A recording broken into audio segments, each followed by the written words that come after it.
I'm Wolfe from Gold's Gym in Newburgh, and today I wanted to show you a little deep dive into what a personal training session looks like here at Gold's Gym and how we kind of take it to a new level for our clients.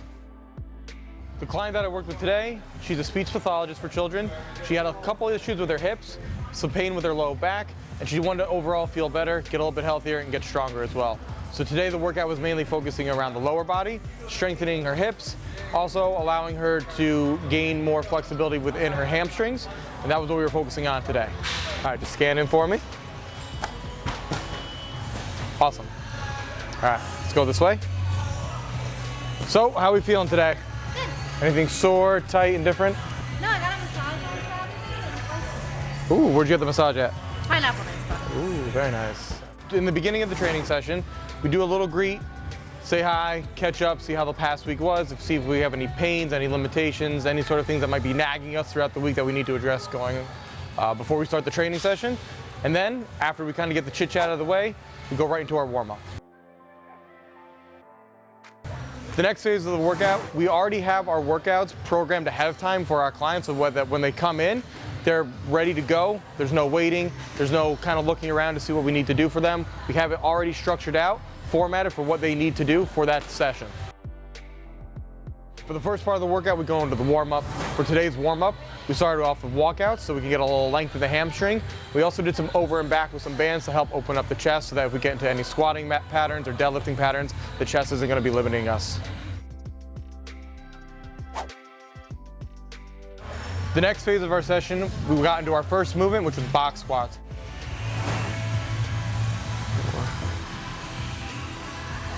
4, 5, good, 7, 8, 3 more, 9. Because this client has some limitations within her hips, we want to make sure the box is raised appropriately so that she could get into her active range of motion. We're also using this to prime her knees, so as we keep going throughout the workout, while we do more lunging patterns, hip hinging patterns, that her knees are nice and warm and ready to go. All right, awesome. I'll take that weight for you, and let's walk over to the box with the step up. Just remember, kettlebell is going to be in the same leg that's up on the box. Drive up, control down. All right, and we're probably going to increase it as we go up in reps and sets and stuff, all right?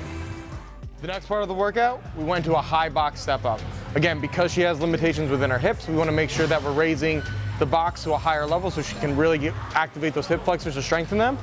With this one, we actually increased the height every set. We kept the load the same though, as to make the level of difficulty a little more intense, but not increasing the load to add any more joint pain or any knee pain or anything like that. Yep, perfect. Good. 1, 2, 3, 4, 5, 6, 7, 1 more. Definitely gonna go up on this. 8, good, switch it.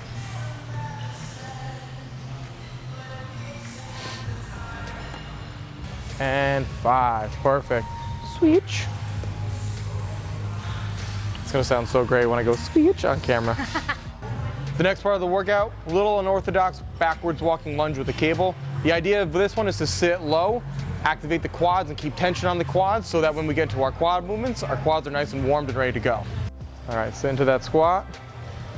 Perfect, yep, and then just walk it out, nice and slow.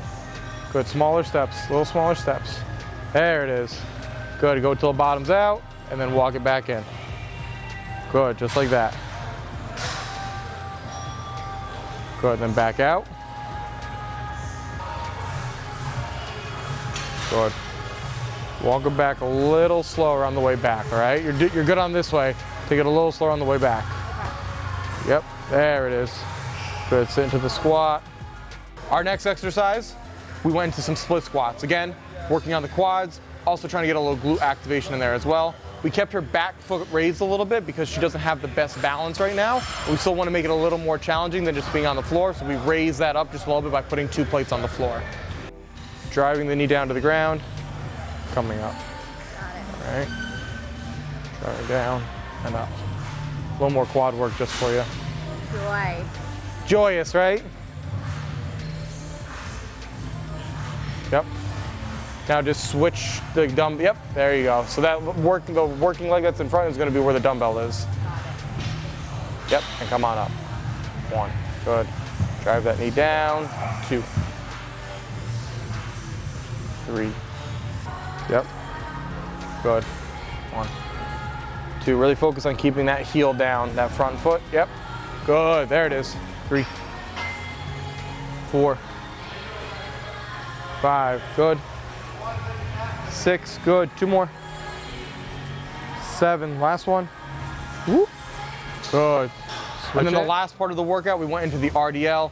Again, trying to help strengthening her lower back, getting a little more glute activation there, and also gaining more strength into the hamstrings. What I want you to do for this one though, instead of keeping it strict with your legs and pushing your hips back, I want you to sit down a little bit more into it so we just get a little more glute, okay? So you know the traditional RDL where you're just coming straight down? Yeah. This one we're coming down and then we're just breaking at the knee just a tad bit to get a little more glute and then coming up nice and tall. But the dumbbell pass stays exactly the same, it just rides up and down the leg. So bring your feet a little closer together, yep, there you go. Keep the dumbbells nice and close, yep. There you go. Good, come on up. Good, just keep those dumbbells a little, don't let them get too far away from you here, keep them a little closer to the leg, and then just come straight down. There you go, that's better. 2. Where are you feeling that the most, Rach? Hamstrings. Okay. Good. Want to try a little heavier? Sure. That's what I'm thinking. So at the end of the session, we did a little check-in to see how she was feeling, making sure 1, she got a good workout, 2, she didn't have any more pain that she came in with. And after that, we go to the calendar, get her scheduled for the next week, and have her on her way. So here at Gold's Gym Newburgh, we have a very specific structure that we get the most success out for our clients. It always starts with a greeting, a warm-up that is going to be geared towards the actual workout, a very specific and structured out workout program, a reassessment at the end of the session to make sure that they're 1, feeling good, and 2, ready to go into their next session, whether it be the following week or in a couple days. And the last one is just a pat on the back, words of encouragement, and send them on their way. I'm Coach Rob Wolfe at Gold's Gym here in Newburgh. If you like the way the workouts are structured here and you want to get your own workout in, scan the QR code, get a consult with one of the trainers here, and find out what it's all about.